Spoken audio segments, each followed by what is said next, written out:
two things you need to watch out for right now when you're buying real estate in Florida.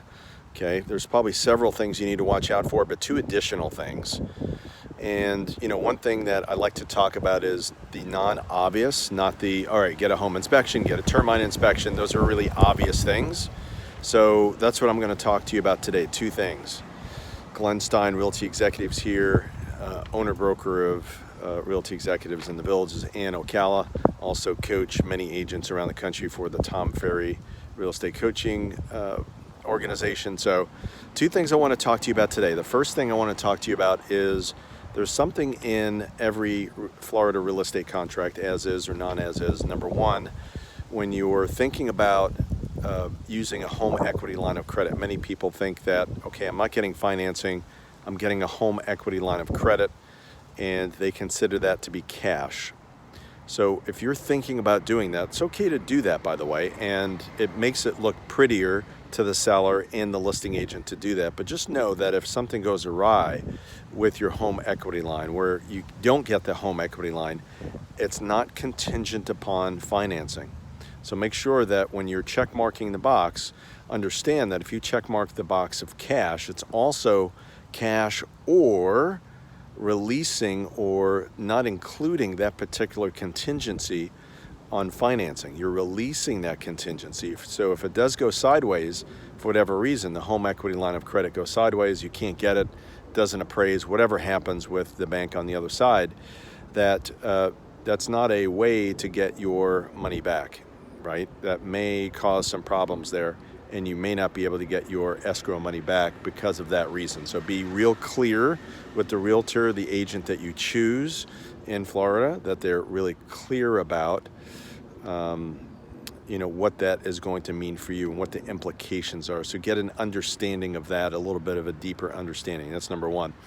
The second thing I want to talk to you about in the contract, and this is in the second page of the Florida real estate contract, looking at line 77 and assignability. So make sure you understand the assignability portion. Just saw this recently with one of my realtors here at Realty Executives, where the buyer wanted to change the name of or how they were going to hold title. So from their name to a trust. And it's okay to not make it assignable. Most sellers really don't care whether someone is going to assign it or not, just as long as the closing takes place and as long as the original buyer is not off the hook. So in other words, I usually recommend choosing the box that says the buyer can assign it but is not released from liability,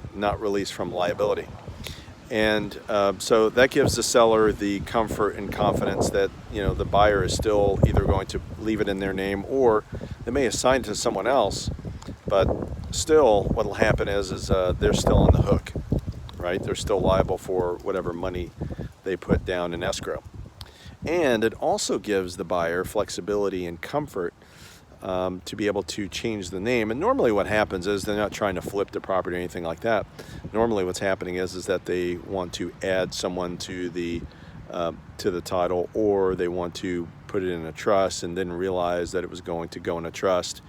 And this allows them the flexibility to do that without the seller's signature on an additional addendum. So having that as a buyer, I think, is smart. It allows you to have flexibility, and I think that's really, really important to do that. So think about that. Connect with your realtor, connect with your agent to explain the assignability portion of things, as well as the financing end of things. If you're going to not do the cash, not going to use cash, but you're going to do a home equity line of credit.